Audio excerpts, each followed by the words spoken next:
in back end of July. It's been a jam-packed summer, hasn't it? It's been a long summer, and a good few of these players actually would have been playing over in Malaysia for the World Cup as well. So there's probably a bit of touch fatigue creeping in, where some people are probably a little bit tired of holding a touch ball. But I'm sure the people who are all dedicated will keep doing some refereeing a little bit more formally as well. So been involved for sort of 4 or 5 years now.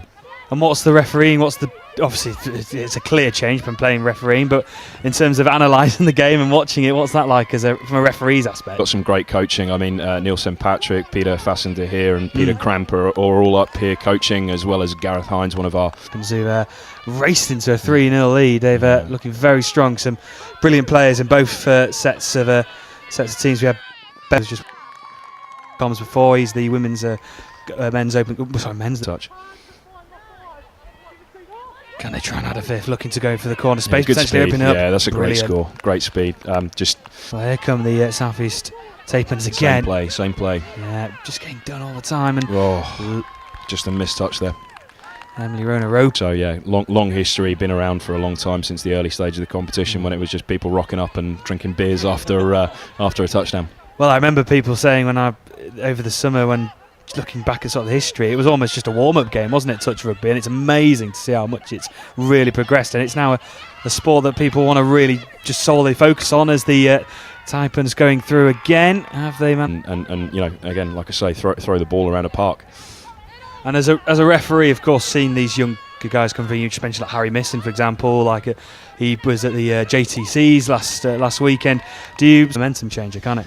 Yeah, absolutely. I mean, looking at it from a playing perspective, if you get a score in and around the half-time hooter, it can really set you up. Particularly, I mean, Taipans look like that they keep their conditioning. They absolutely need to be on it, because all it'll take is a little bit more pressure, and suddenly you might start to see a few more scores creep in, as we see a score in the corner. There we go.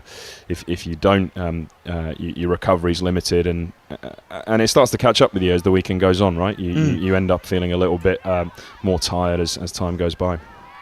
What a lovely score! It looks like going through. Yeah. Because if you can use 3 touches to set a strike play, you can really force something. If you've got 1 or 2, it's obviously a little bit more of a roll of the dice. Here come the Taipans once again, looking to try and go over. Awarding the scores. You practice in game conditions against people you might not play against every week. Yeah, certainly at this standard. And here come the Taipans. A mismatch, a 2-on-1, and generally speaking, they're the ones that you get the scores from. So they did a good job there, but unlucky to not quite get the score. But Taipans reply straight back. South West Saxon still full of experience, and a young side actually as well. Only the oldest player, Victoria Stevens, age of 34, so plenty of youth, and they'll keep going throughout the weekend as the Taipans looking to add another one.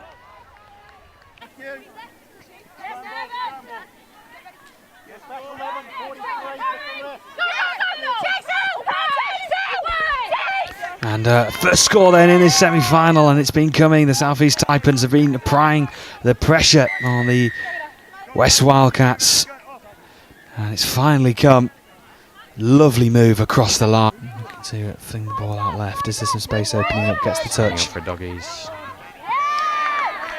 Actually made the line. No, that's short of the line. That's a score. Great score. What a response that is, and the perfect way to do so as well.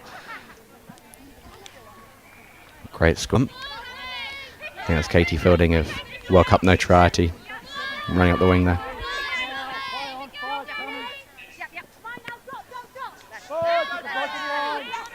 Naomi Fairnet.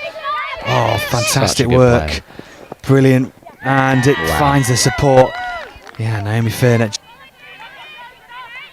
Over halfway. Brilliant run. Good momentum. Just had to be stopped. Nikki Bird was in there.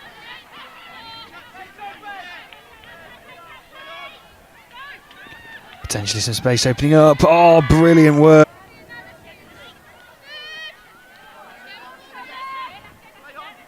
It's the middle now. Here is Sophie Arfbernot.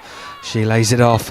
Pass out to this near side, and that's the 5th, is it? It looks like trying to add more to the scoreboard. Here's Naomi Furnett. It's always hard to stop their momentum. Speaking to players throughout the weekend, it's as much as they want to try and conserve energy. When there's a flow to the attack and opportunity to score, they try and take it, and it looks like they have. And what a way to really overall complete performance. And there's some key individuals in this side, alongside, of course, got Naomi Furnett, who's in that side for the Taipans. So it should be a relatively very close game. And here they come again. And could be the first score then. No. Is it no? Referee worth Long another low look. dive.